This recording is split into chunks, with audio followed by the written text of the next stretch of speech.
Welcome to the Franchise Woman Podcast, where passion and purpose collide, profits are made, and relationships forged. I'm Rebecca Monet, CEO and Chief Scientist at Zorkel Profiles. And of course, I'm here with my co host, community advocate, speaker, author, and entrepreneur, Tracy Kawa. Tracy, we have a very interesting guest. I'm so excited that Terry Blachek is here. He spent more than 35 years building, scaling, and leading brands in health, fitness, lifestyle, all in the franchise space.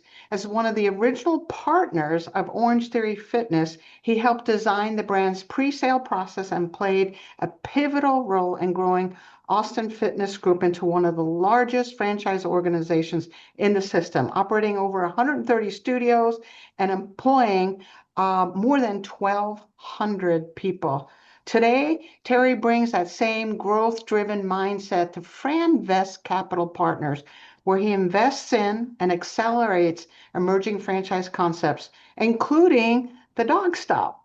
In addition to investing, he shares practical insights on sales, leadership, and of course, entrepreneurship, and is a sought after speaker as the host of Tuesday with Terry podcast. Terry, I'm so glad you can join us today. Nice to be here. Thanks for having me. I'm excited. And you made that introduction sound really fantastic. If you could do that for me all the time, every intro, I would really appreciate it. But I'm happy to be Nice. here and We talk just with your audience today and yourself as well. Nice. we And I just got it. It just clicked. Tuesdays with Terry, like Tuesdays with Maury. like Got That's it. how Maury, I yeah, I got love that that. book.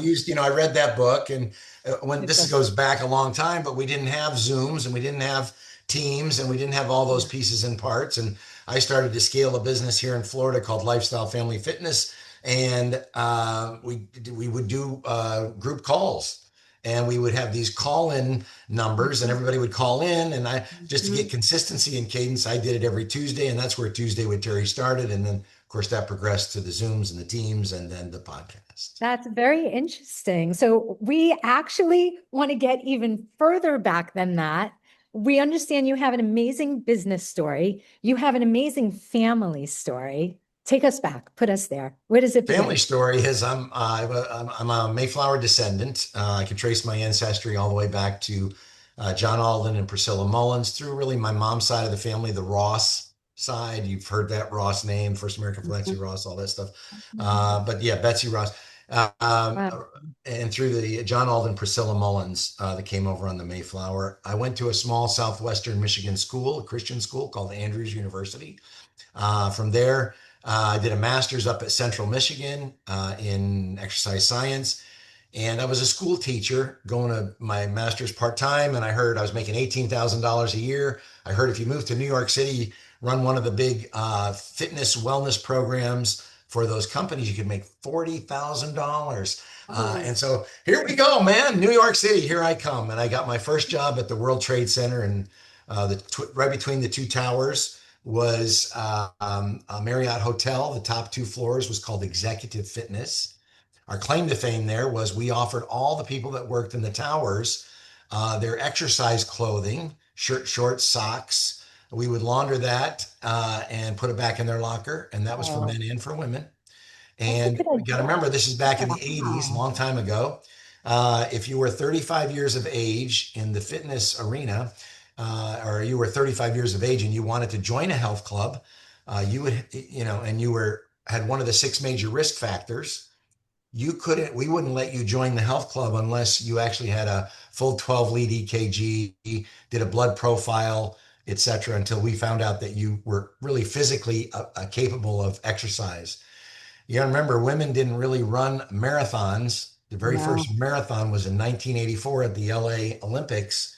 Joan Benoit won that, by the way. But I'm just telling you, the reason that becomes important is because things have really changed over the last 40, 50 years. But yeah, so that's where it started as a fitness, exercise physiologist, writing exercise programs for folks. And that progressed. And they wanted me to do an internship. And so the very first time I ran out of money was I didn't have enough money to keep doing this internship for 3 months. And I said, I need some more money. They said, come in on the weekends. You can work the weekends. So what happened on the weekends, the sales guys didn't show up. And so people would come in to join, and I would show them around. Who better to sell a health club membership than a fitness guy? And I go, it's pretty good at this. And then I said, how much money can you make doing this? And so I moved from fitness over into sales, sales into management, management into leadership, executive. And Nice. I ended up becoming the chief operating officer for that company with multiple locations up and down the East Coast. Got recruited to go work for Crunch Fitness back in the 90s. It was in the early Mhm. days of Crunch. For those of you who know, Crunch was the first group that brought spinning into New York City back in the 90s. Wow. And so I got involved. I got recruited and hired to work for Crunch, executive VP, and help grow that brand.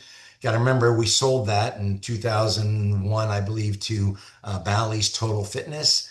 If you remember, that's your blast from the past name. Yeah. Came down Yeah. to Florida, got involved with another company, Lifestyle Family Fitness, helped this gentleman grow his business, sold that to LA Fitness. I consulted around the world, mostly in South America, Brazil, Mexico, the US, and in Canada.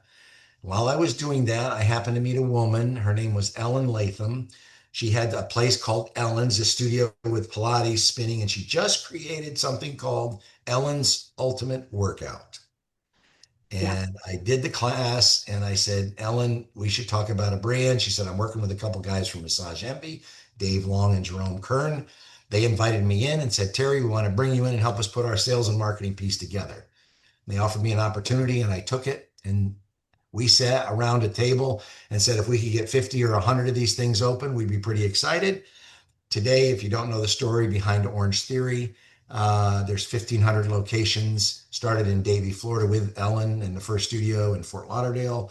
1,500 locations, 23 countries, translated in 5 different languages, and timing was everything. It was incredibly successful until COVID, of course, and COVID did a big hit on all the fitness health clubs around the world, shut us down, opened up, Yeah. shut down again. Many were, it was, every state was different, but it really put a hit on. The same time as we were recovering out of COVID, came back to about 82, 85% of pre-COVID numbers. A lot of other people had seen our success, and so they began to jump into that, what we call the boutique fitness arena. Mhm. And things really got a little more competitive. And in 2023, I did a full exit. I'd already done a partial exit with a private equity, but in 2023, I did a full exit and left Orangetheory. Orange Theory is still there today. It still Wow. has a lot of stores around the world. It still has a great leadership team. Ellen is still, sits on the board with a lot Mhm. of other private equity guys that sit on the board today. But it's just an incredible workout. It's an incredible brand and good stuff. Anyway, last 2 years I've been looking Cool. at deals, and again, I don't want to jump ahead of us, but in the last 2 years I've been looking. I probably looked at 60 or 70 different deals, meaning opportunities, franchises to buy, get involved in, and help those scale their businesses. And that's been an interesting a couple of years. But most recently, as you said, Rebecca, I just invested with a company called Franvest.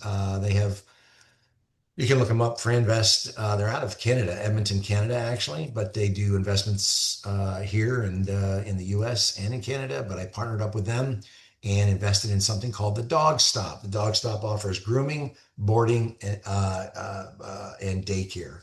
3 different services under one roof. There's about 44 of those across the country. And that's where I'm at today. Happy to talk with you. Sorry for such a long story. No, that's No, I great. That's love great. you know what's kind of cool as you're telling Yeah. this story, Terry, I'm seeing, this school teacher, whose family came from the Mayflower. And then I see things sort of just snowballing and getting bigger and bigger and more Mhm. opportunity and more Yeah. opportunity. And you went through every door, every opportunity, which had me thinking, how is it you recognize this as an opportunity and you said yes to each of these things? Because I'm sure there were other things available to you.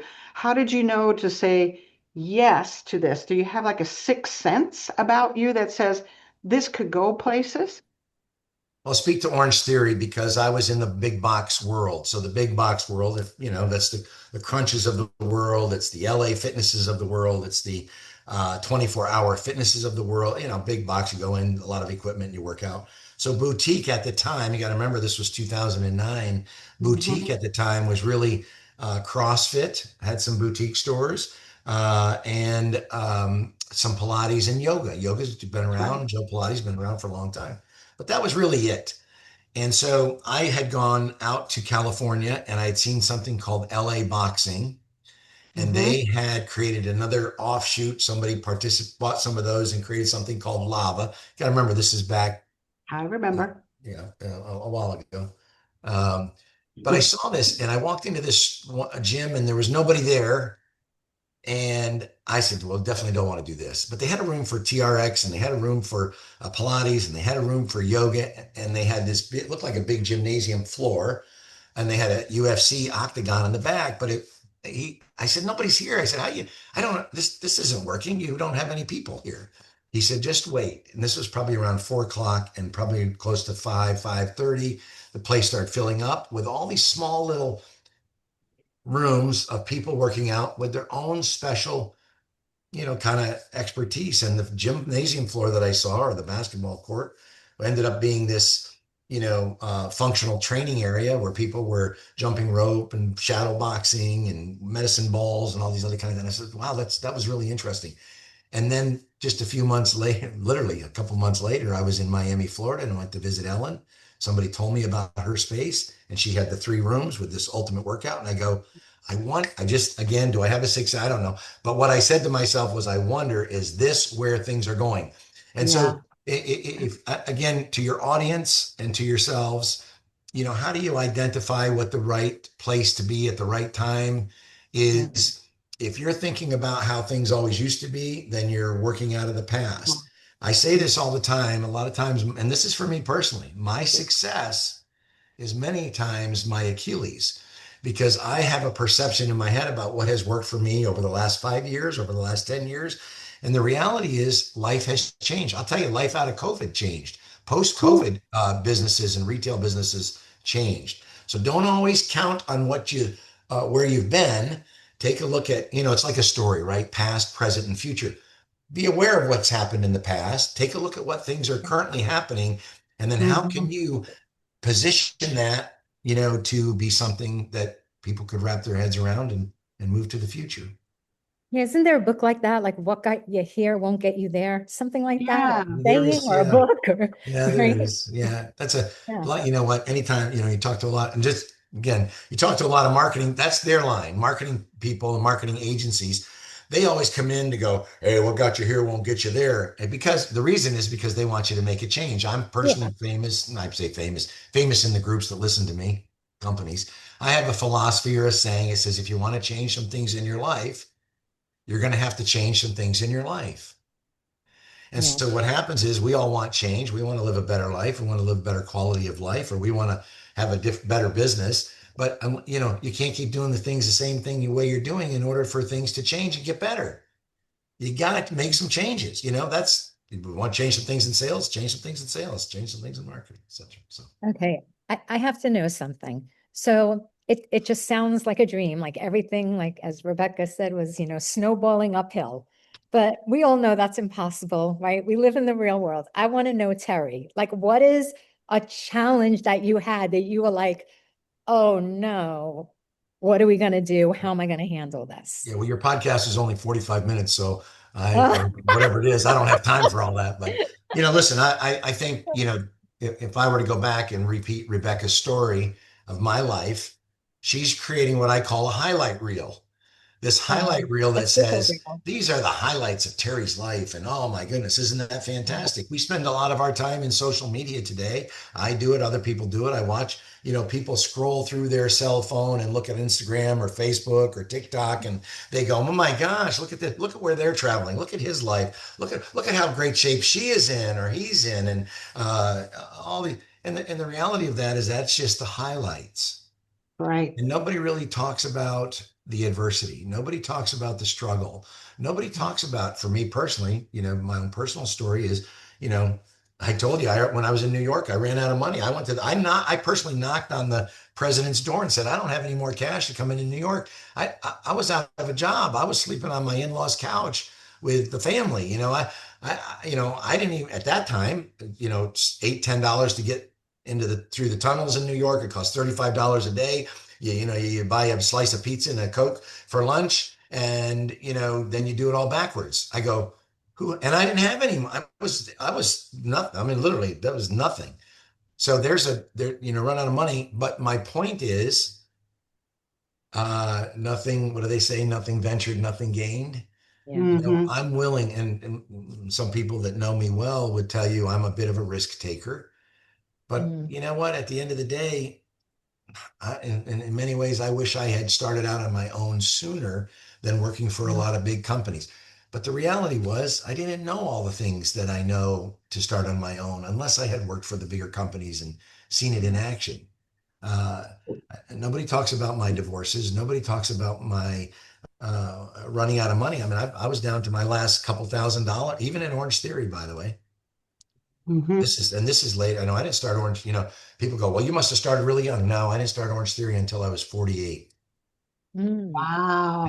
So I was Wow. 48, between 48 and 49. I started, I was in the, I just, I was in the middle of a divorce. I wasn't even finalized in the divorce. Uh, and I was trying to figure out what was next for me. And that's when I met Ellen. Nobody wants to talk about running out of money. Nobody wants to talk when you get a business partner. And I didn't have the money, so I had to start originally. You got to remember the franchising. There's multiple levels. There's a franchisor. In some models, there's a area developer that owns an area market, a whole city. And then there's the franchisee. You own a single store or maybe a couple stores. Mhm. I did all of that, right? I was part of the franchisor. I had an area, the west coast of Florida, and then I had a couple stores. But I didn't have enough money to do a couple. I didn't have enough money to do all that, so I had a partner. And I talk about how do you select your partner, but that partner was a good partner for me and I was a minority. I didn't actually start out as the majority. I was a minority interest. I was a minority in the franchisor. I had the area, but then I was a minority in the actual store, in those different businesses. People say, Hmm. well, how'd you get there? You don't get there in one swoop. You don't get there in one time trying. I started out as a minority, and then the next entity that I opened with, location, I got either the same partner or he didn't want to do it. So I got a different financial partner and I got 5 more% because I had the experience. And then the next one was better and the next one was better until I didn't have to give up majority interest anymore. But that didn't Right. happen until, 7, 8 stores down the road. And Yeah. then my partner got upset because I had other partners and I said, you didn't want to do it. And then he goes, I don't want you as my partner to be the operator. And he had majority in those stores. So he takes me out and removes me. Unilateral removal is what that's called. He Wow. got to do it because he had majority interest. And then now we're in a business divorce, Oh and my the business goodness. divorce says, hey, I'm going to take you down a path that's going to ruin your life and ruin who you are and Wow. reputation, all that stuff. So it's never easy. Uh, everybody wants to hear the story of being at the top of the mountain with a cool breeze blowing through my hair, biting into a York peppermint patty, if you're old enough to remember that commercial. It's true. But nobody wants to hear the terrible stories about being in the valley Yeah. when you're struggling, wondering Yeah.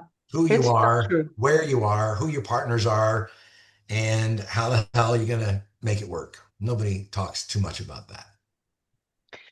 So a couple things came up in my head here, Terry.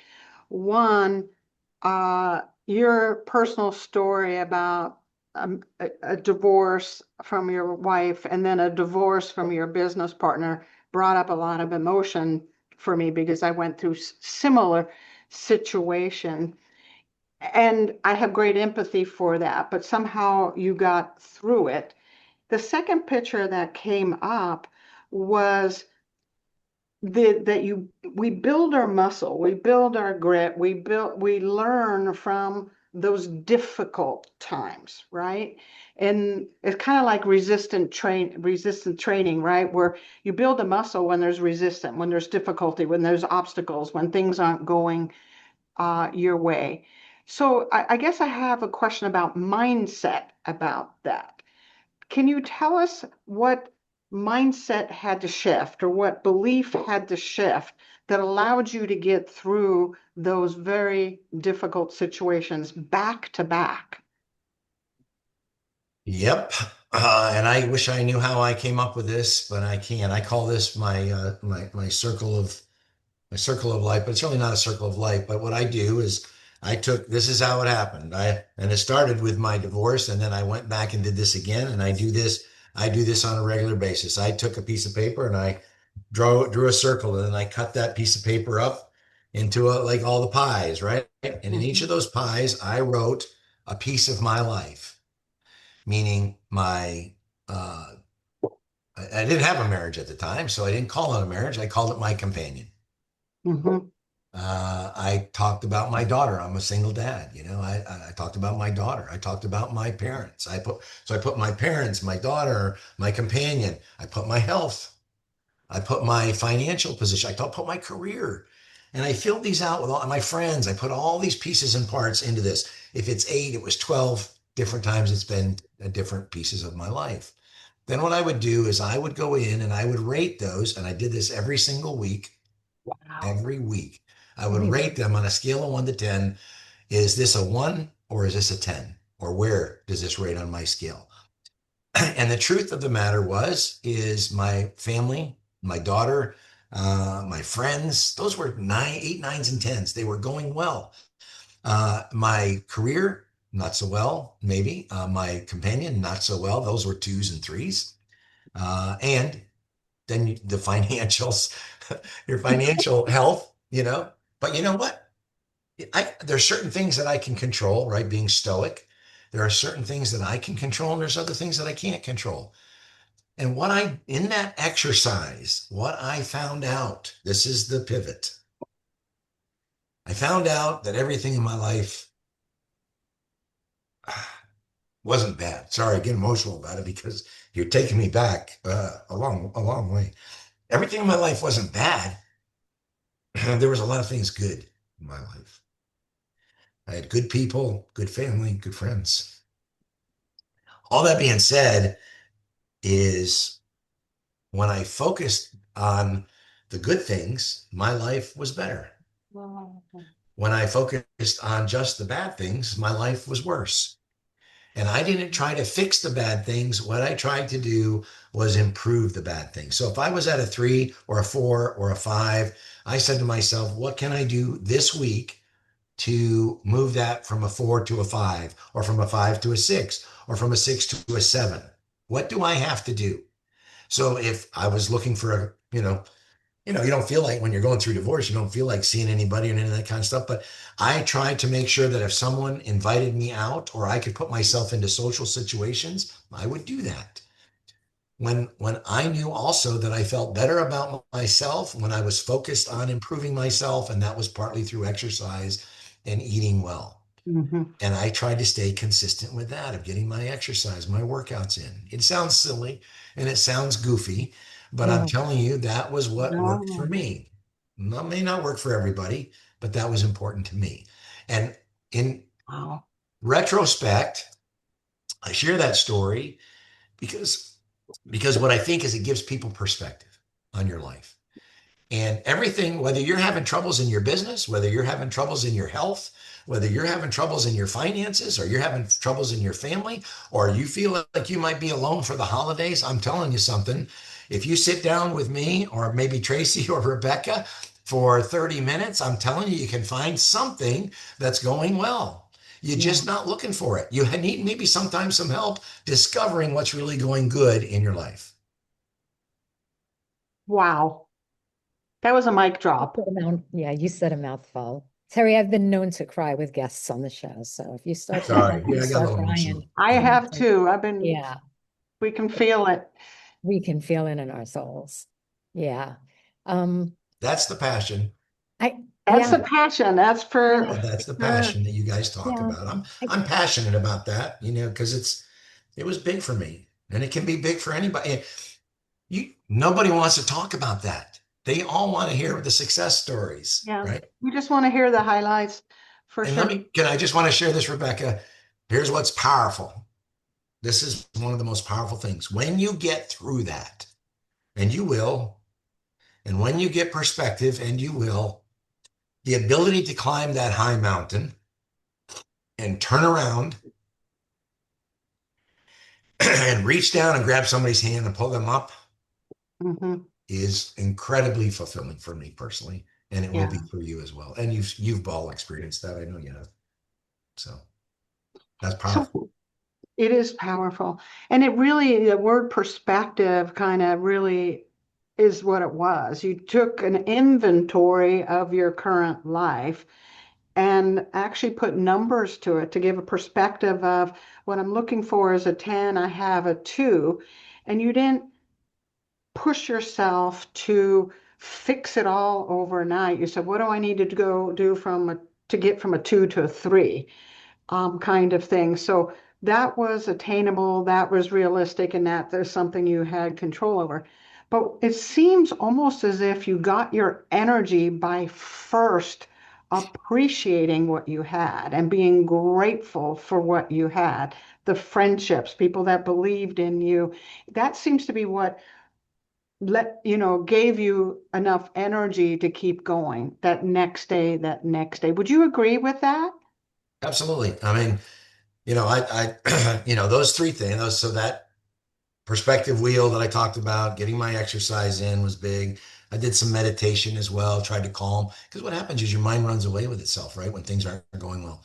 So I tried to like calm my mind, do some meditate. And I didn't even know what meditate, honestly, I didn't even know what meditation was at that time. I would sit in front of my couch with my feet under the coffee table and light a candle and play like spa music is what I thought it was. I'm just being candid with you. I just kind of mellow out here, just chill a little bit. But I called that meditation because what happened is it let everything kind of filter through and just Mhm. soften up a little bit. Yeah, it was helpful. I mean, being at peace, you know what? I mean, listen, and people know what it's like not to be at peace in your mind. It's terrible. Your mind runs wild. It goes crazy. You got to figure that out, how to do that, what to do with your mind so it doesn't go off on you. So true. So true. Even coaches need coaches. Yeah, for sure. Isn't that true? Right? It is. It's so true. So I have a question for you, slight change of direction, slight shift. Yep. If you had to pick one thing that's the most important for scaling a business that wasn't money, that wasn't capital, what do you think that one thing would be? Well, it's hard to say one thing. I mean, I don't know that there is one thing. Number one, even today, people tell me, stick to what you know. Why are you looking at all this other stuff, Terry? We stick to what you Mhm. know, which is good. But there are some things that I understand about what's called recurring revenue model, health club memberships, month to month to month. And this particular dog stop program doesn't really offer that, or they just started offering it and they haven't figured it out yet. So that's why I feel like I can add value to that particular business model. What's the one thing, like, again, is it, in a business, I think, it's really two things. Two It's people and things. Okay. process, right? I think it's two things. I think it comes down, if you've got the right people and you've got the right systems or the right process, there's a lot you can do. There may be other things that don't do as well, but you got to figure out who, and you got to figure out how. And that has to Wow. be, again, and I'll speak to franchising. In a franchise business, that has to be really codified or documented so Hmm. that you can duplicate that. And so when you duplicate that, and I'll give you an example, and this is some of the deals I looked at. I looked at a couple of deals, they were really big in Miami and Fort Lauderdale, but they hadn't moved out of Florida. They had 10 locations, but they hadn't gone to the Northeast, and they hadn't gone to Chicago, and they hadn't gone to California or the Midwest. And for me personally, I felt like that they didn't have proof of concept. Proof of concept means that you have something, not that you can duplicate right next door to yourself or in the same geographic market, but you can take to a new geographical market. You can do the same marketing, the same branding, the same sales, the same product, the same service delivery, and you can duplicate the financial results with that. That's proof of a concept. That means you really do have proof of concept. That's really important to me. So I know you said one. I apologize. people, No, no, process, the it's all systems, good. and then proof of concept, is there a proof of concept there? Does it solve a problem? What business problem is that solving? Hmm. Can you articulate that? Can you articulate what the business is? And for a long time, we kind of struggled with what was Orange Theory Fitness. What is it? Is it? And a lot of people thought it was Orange Julius, and a lot of people thought, I came up with this bike concept where I went out to Salvation Army and I bought 25 bicycles. They were all busted and broken down. And I painted them fluorescent orange. One night I threw them in a pickup, and a buddy of mine, we put them out at all the intersections around town. And everybody saw all these orange bicycles, and they said, "What the heck are those orange bicycles? Is that a bike share program? Is that a ride share program? Is that an art project? What is it exactly?" And in marketing, share of mind is share of market. If you can get people talking about Right. your business, they may not know exactly what it is, but you got them, you captured them, and that's exactly how we launched the Orange Theory brand. So you came up Back with the long name. time. It was more than that, but that was a big Yeah. piece of it. Wow, that's very cool. My That's point cool. on that is, and could we duplicate that? Then can we Hmm. duplicate that across? And we did. And city officials and the code enforcement and all those guys got upset with us and all that stuff. But it's a great story. They got over it. Yeah. Yeah. So Terry, um, I'm listening to these important things, and the three things that kind of came up was the people, the who, and then the what being kind of that process, and then the proof of concept that is there. Earlier, pre us starting to record, you also talked about something about unwilling versus unable. So I'm assuming that has to do with the people side of the business, the who side. Can you tell us more what you mean by unwilling versus unable? Sure. You don't have a lot of money and you're traveling a little bit. You try to, you find the best seat on the plane you can without being in first class. And so I tried to find the most leg room. I'm a little 6'2" and long legs. And so I tried to find the exit rows.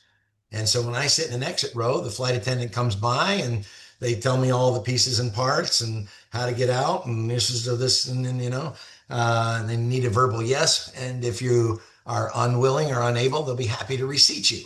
So uh, I was thinking about that and I go, isn't that true in business with people? Uh, Most of the time, you find that the people that you work with, a lot of people they get excited about working with you, but when it comes down to it, nobody, nobody's going to do your push-ups for you. I wish I could hire my trainer to do my push-ups and then, it makes me stronger. That doesn't happen. You got to do the work. Doesn't work like that. Yeah, and so what happens is people become, in my opinion, it becomes unwilling or unable. If you are unable, that typically means I didn't do the job as the leader to teach, train, coach, onboard you, show you the pieces and parts and the deliverables and how to do it. I didn't do it, and I need to spend more time in that arena helping you to Mhm. learn those behaviors or those deliverables or help you do better at that. But if you've gone through that and you find yourself, that you've done the training and you've done all the pieces and the person is at that point unwilling to do it, they don't Yeah. care, it doesn't matter, they just don't want to be a part of that, then it's probably time to have a perspective talk and perhaps reseat that person in another company. And it's Yeah. not a bad thing, necessarily. It just means, I call it a Dr. Phil moment, right? We got to have a get real moment here. And let's be Yes. honest with each other is, either we're going to do this or we're not. And then getting back to the detail and, you give people times and opportunities to step forward. But if they're unable, we retrain them. And I could say that train them or trade them, right? If they're Yeah. unable, train them. If they're unwilling, trade Get them them out out. Yeah. for somebody else. Yeah, hit the Yeah. road. So I'm trying to think of years ago. I don't know if it was Jack Canfield or Zig Ziglar. We're talking years ago. I remember hearing something around there's only two reasons someone doesn't do something. They don't know how, which is that training component, right? Or they don't wanna. Don't wanna is how it was. And Yeah. that's that unwilling part. Yeah. One reason or another. I'm not willing. I don't want to put in the effort. other things are more important to me, I'm not motivated, whatever. That unwilling part is you have to recognize that quickly and help them move on, right, to something that they are willing to do.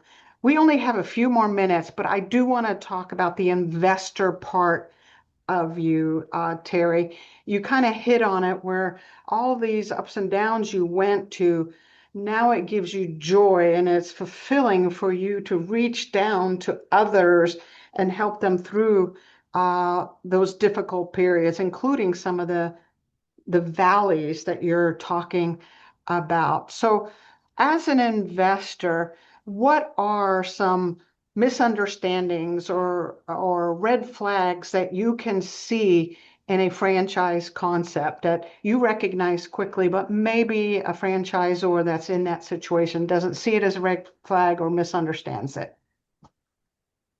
Well, if you are familiar with FDDs, then you need to look at item 7 and item 19. Yes. Uh, item Yeah. 7 is going to be how much does it cost to get the location open? So, what is your original investment? So that I don't need to read the whole FDD. You send me the FD anybody. I look at it. Go right to how much is it going to cost, and then I go right over to item 19, which is the average unit economics and how is it performing across the brand. And so, what am I looking for is, again, it's all different. What I have seen is that service-based companies seem to be somewheres in the world of 4 to 600 maybe to get open. If it's a little bit larger space, it's probably 700 to 1 million to get open. Again, a lot of pieces and parts there. I've talked with a lot of brokers, and there's certain sweet spots. So when you look at that, you don't really need $1 million to get open, right? I'm going to use $1 million, just round. You don't need $1 million. You probably got to come up with 20% of that, so 200,000 in cash, and then you go out and get the SBA loan for the 800. What you want to make sure of is when they have the range in that item 7, as low as and as high as, you need to do some what's called validation calls to other Yeah. franchisees and ask them specifically how much it costs them to get open, because that's real.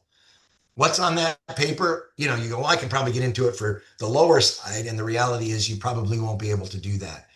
Mhm. That might have been a smaller footprint. It might have been, I don't know what that was, but I would be doing some validation calls. So number one, so how much is it going to cost you to get in? Can you come up with that money yourself, or do you need a partner to do that, the cash piece? And that's how I did it. I got some partners to come up with the cash. They came up with 150, say it's 200. I came up with 150. I'd put in 50, and I would get some sweat equity for working the deal. Any case, I look at how much does it cost to get open, and then the average unit economics. How long is it going to take me to get my money back, so that they get a 20% return, 25, 30, 35 or up return? And is that just one or two of the guys that are doing that, or what's the average? Right. So when you look at proof of concept, do they have enough? Is it big enough footprint where they only have 6 stores? That's probably not going to be. They probably need to get a few more open before you do that deal. Don't jump into that one, right? Yeah. So I look at item 7. I look at average unit economics, top line revenue, percentage return. How long will it take me to get my money back?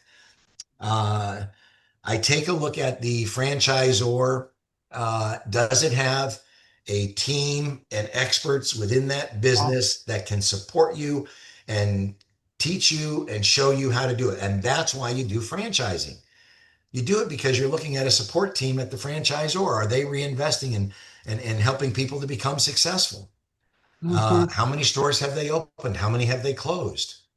Right? That's always an important piece. Um, Terry, you are just such a wealth of knowledge. If people wanted to reach out to you and get in touch with you, where could they find you?